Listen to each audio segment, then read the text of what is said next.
Drug receptors के lecture number 3 में आज हम थर्ड फैमिली ऑफ रिसेप्टर्स के ऊपर बात करेंगे। इस फैमिली का जो नाम है वो है एंजाइम्स लिंक्ड रिसेप्टर्स। सेम इसके नाम से ही जाहिर है कि इसके रिसेप्टर के साथ एक एंजाइम लिंक्ड होता है। जिस तरह के इस डायग्राम में टायरोसिन एंजाइम इसके साथ लिंक्ड है। इस पर डिटेल से बात करेंगे। एक्चुअली सेल मेम्ब्रेन के जो ऊपर वाला पार्ट होता है, आउटर प्लाज्मा मेम्ब्रेन से बाहर एक्स्ट्रा सेलुलर जो पार्ट होता है, उसमें लीगेंड अटैचमेंट साइट होता है।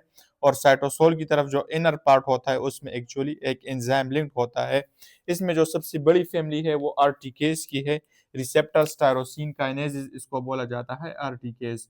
और इसमें जो एग्जांपल्स आती हैं तो वो है इंसुलिन रिसेप्टर्स की, और इसके अलावा ग्रोथ फैक्टर रिसेप्टर्स, इस तरह के रिसेप्टर्स की एग्जांपल्स इसमें आते हैं। यूजुअली जो कीमोथेरेपी होती है वो इस रिसेप्टर्स को, because of this growth factors, RTKs को ज़्यादा वो टारगेट करती हैं। तो इस तरह की ये टू स्ट्रैंड्स होते हैं इस रिसेप्टर के। ऊपर वाली साइड पर लिगेंड आकर अटैच होता है और नीचे के साथ एक एंजाइम लिंक्ड होता है या उसके साथ अटैच होता है। दैट्स वाई इसको एंजाइम लिंक्ड रिसेप्टर कहते हैं। इस एग्जांपल में हमारे पास टायरोसिन यहाँ पर अटैच है। काम कैसे करता है, इसका मैकेनिज्म क्या होता है, उस पर डिटेल से बात करेंगे। फॉर एग्जांपल मेरे पास लिगेंड आ गया यहाँ, और वो इस लिगेंड अटैचमेंट साइट के ऊपर अटैच हो गया और उसने इस रिसेप्टर को एक्टिवेट करना शुरू कर दिया।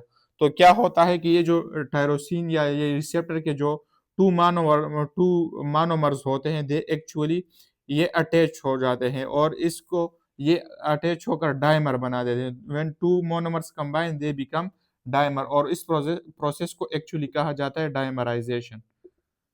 When a ligand gets attached to this receptor, these two monomers of this receptors gets attached with one another and they form a dimer, and this process is known as dimerization. तो पहला process जो इसमें होता है वो actually इसमें dimerisation होता है। अच्छा, जब डायमर बन जाए तो ये रिसेप्टर स्टिल नॉट, ये अभी भी एक्टिवेटेड नहीं है। इसके बाद इसमें फॉस्फोराइलेशन होती है। 6 ATPs आते हैं हमारे पास, 6 ATPs आते हैं और ये कन्वर्ट होते हैं into 6 ADPs plus 6 phosphates, yes, plus 6 free phosphates. और ये जो 6 फॉस्फेट्स होते हैं actually they go and attach with one single tyrosine molecule.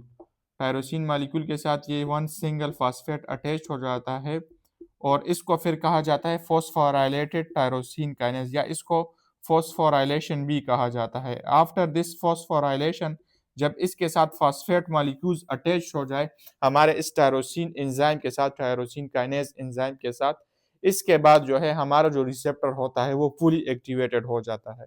जब ये रिसेप्टर फुली एक्टिवेटेड हो जाए after the attachment of these phosphate molecules, then ये जो रिसेप्टर होता है it actually acts on these effector proteins, और इस इफेक्टर प्रोटीन्स को वो एक्टिवेट करता है या इसको सिग्नल देता है, इनको एक्टिवेट करता है।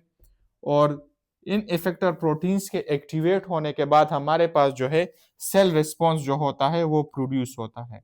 और इस तरह जो ड्रग का इफेक्ट होता है वो हमें मिलता है through this mechanism of enzyme linked receptors. जो ड्रग्स एंजाइम लिंक्ड रिसेप्टर्स को टारगेट करती हैं तो वो इस तरह सेल रिस्पॉन्स या जो बायोलॉजिकल इफेक्ट है या ड्रग इफेक्ट है वो इस तरह प्रोड्यूस होता है। आखिर में अगर मैं इसको दोबारा रिवाइज करूं तो लिगेंड आकर अटैच हो जाता है with these monomers of this receptor. उसके बाद क्या होता है कि जो टू मोनोमर्स होते हैं एक दूसरे के साथ अटैच हो जाते हैं इनसाइड दिस सेल मेम्ब्रेन, और जब ये अटैच हो जाते हैं तो इस प्रोसेस को डायमराइजेशन बोलते हैं और दे एक्चुअली फॉर्म डायमर।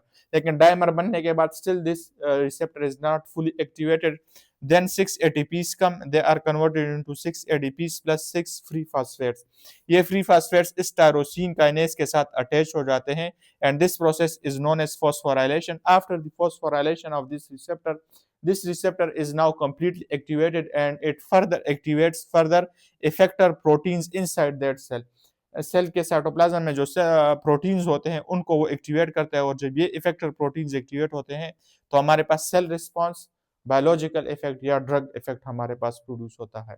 तो अभी तक हमने 3 फैमिलीज ऑफ रिसेप्टर्स पर बात कर ली है। लास्ट जो फैमिली है फोर्थ लेक्चर में हम उस पर बात करेंगे, इंट्रासेलुलर रिसेप्टर्स।